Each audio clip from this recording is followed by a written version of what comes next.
उत्तराखंड में गढ़वाल क्षेत्र के 52 गढ़ों में से सबसे प्रमुख गढ़ चांदपुरगढ़ चमोली जिले के कर्णप्रयाग क्षेत्र में आदिबद्री के प्रसिद्ध मंदिर समूह से लगभग 3 किलोमीटर दूरी पर विद्यमान है। ये किला कर्णप्रयाग रानीखेत मोटरमार्ग के बीच में स्थित चांदपुर क्षेत्र के एक टीलेनुमा पहाड़ी पर सड़क से महज 200 मीटर ऊंचाई पर स्थित है।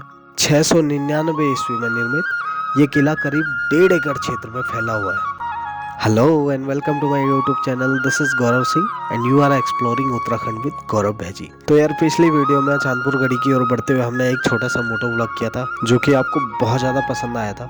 आज की वीडियो में हम स्पेशली चांदपुर गढ़ी के बारे में बात करने वाले हैं, इसके इतिहास के बारे में बात करने वाले हैं। तो चलो शुरू कर लेते हैं आज का वीडियो शुरू करने से पहले लाइक और सब्सक्राइब जरूर कर दो यार दोस्तों।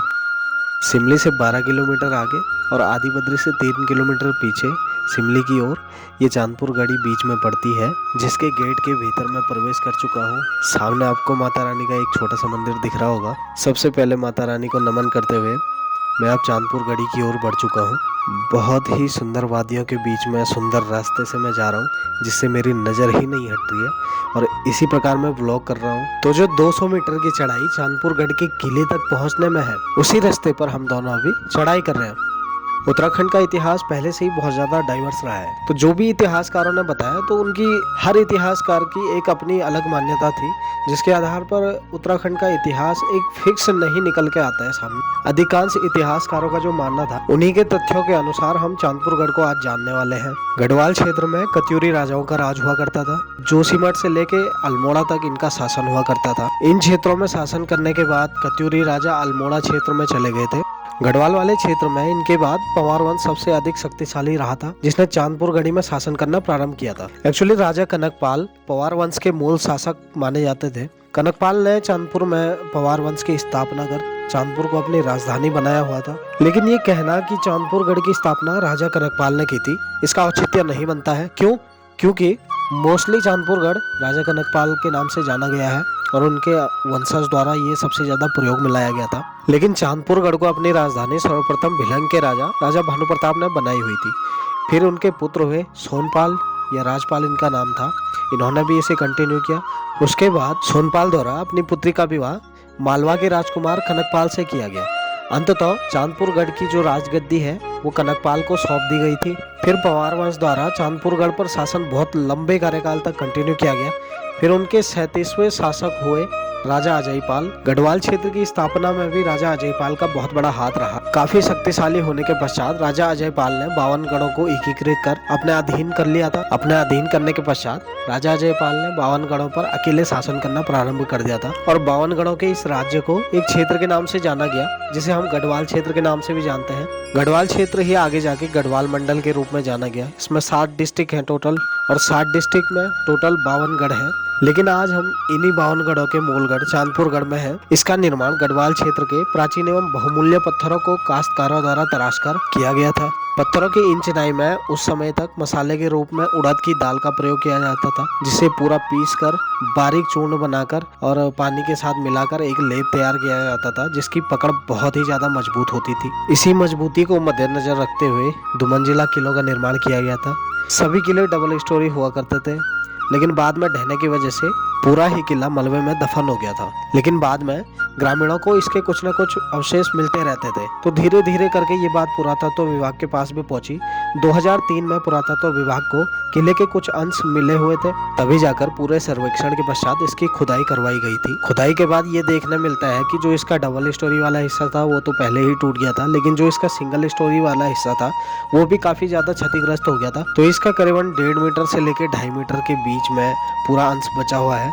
और इन्होंने क्या किया कि जो हिस्सा क्षतिग्रस्त हो गया था, जो ढह के उसके पत्थर नीचे ही गिर गए थे, तो पुरातत्व विभाग ने इस पर थोड़ा बहुत काम किया। जो हिस्सा ढह गया था उसको भी रिपेयर किया और इसमें मसाला वही यूज किया गया उड़द की दाल का, जो कि पीस के चूर्ण बनाकर उसका लेप तैयार किया और इसी के अनुसार इसकी थोड़ा बहुत चिनाई की गई ताकि इसकी सुंदरता यूं ही बनी रहे।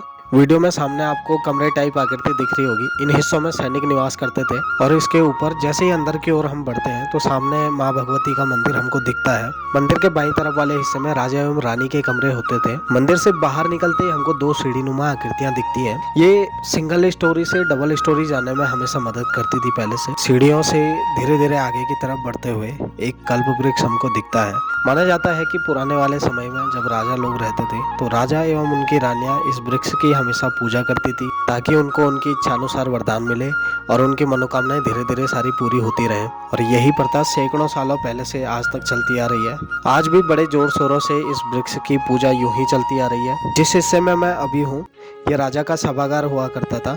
इसी प्रकार के 2 और सभागार हैं जिनमें राजा के सभापति से लेके सारे मंत्री बैठे हुए रहते थे और इसी प्रकार सभा प्रारंभ की जाती थी।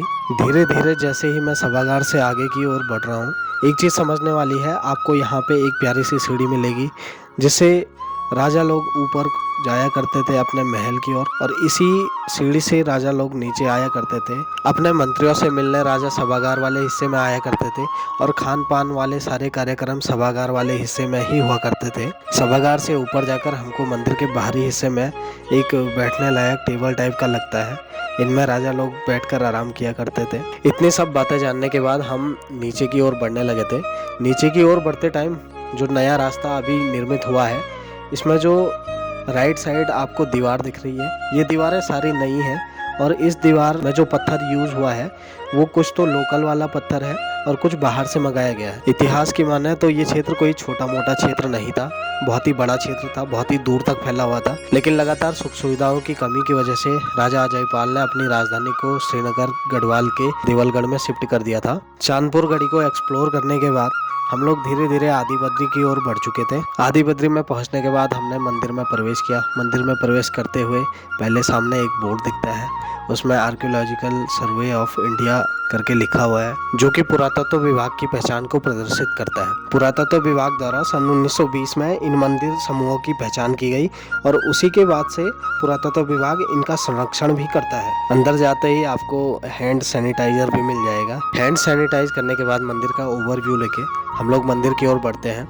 आदि बद्री 16 मंदिरों का एक समूह है जिसमें से मुख्यतः भगवान बद्री यानी कि भगवान विष्णु का मंदिर है। भगवान विष्णु के कई अवतारों का वर्णन इन मंदिर समूहों के अलग अलग मंदिरों में भी है, जो कि भगवान विष्णु के ही कई रूप भी हैं। भगवान विष्णु के समक्ष अपनी मनोकामनाएं लेकर हम लोग भी पूजा अर्चना और अपनी प्रार्थना लेकर जाते हैं। सन 900 में बनाए गए इन सारे मंदिरों को आप धीरे धीरे करके देखने वाले हो। इन मंदिरों में जो पत्थर यूज हुआ है बहुत ही अच्छी क्वालिटी का है और उस टाइम पे ये पत्थर बहुत ही कम मिलते थे, लेकिन मजबूती के लिहाज से ये बहुत ही ज्यादा महत्वपूर्ण हुआ करते थे। शिल्पकारों और काश्तकारों द्वारा इन पत्थरों पर बहुत ही प्यारी नक्काशी की गई थी जो कि मंदिर की सुंदरता बनाए रखने में काफी ज्यादा मदद करती है और इसे हर तरीके से अट्रैक्टिव लुक भी प्रदान करती है जो कि काफी दर्शनीय होता है। इसी के साथ हमें मंदिर समूह के संरक्षक भी मिले थे। उन्होंने हमें मंदिर के बारे में काफी चीजें बताई, मंदिर के इतिहास के बारे में काफी चीजें बताई। वो सारी चीजें हमने आपके सामने रख दी है। इसके बाद हमने चक्रभान, लक्ष्मी नारायण और सत्यनारायण आदि मंदिरों के भी दर्शन किए।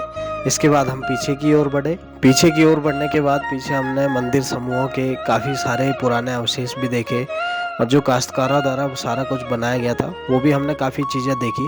वो सारी चीज़ें हम आपको भी दिखा रहे हैं इसी वीडियो में। माना जाता है कि इन पत्थरों पर जो भी नक्काशी आप देख रहे हैं, इसमें जो भी चित्र बनाए हुए हैं ये सारे देवताओं के चित्र हैं जो कि काश्तकारों द्वारा पहले ही बना दिए गए थे। ये कई प्रकार के बीम्स या कॉलम टाइप के ऐसे पोर्शन पे यूज किए जाते थे जो कि मंदिर को चारों तरफ से और अच्छे प्रकार से सुंदरता प्रदान करता था। तो यार यही था आज का पूरा ये वीडियो। इसमें हमने काफ़ी कुछ चीज़ें जानी जो हमें पता नहीं थी। हमने जाना चांदपुर गढ़ के बारे में, अपने गढ़वाल क्षेत्र के इतिहास के बारे में, यहाँ के राजाओं के बारे में, आदि बद्री मंदिर समूह के बारे में। तो उम्मीद करता हूँ आप लोगों को ये वीडियो काफ़ी ज़्यादा पसंद आया होगा। अगर आपको पसंद आता है तो मुझे सपोर्ट ज़रूर करें और जाते जाते लाइक और सब्सक्राइब जरूर करें। अगला वीडियो किस बारे में बताऊँ ये भी आप कमेंट सेक्शन में मेरे को बता दो। Thank you and good bye.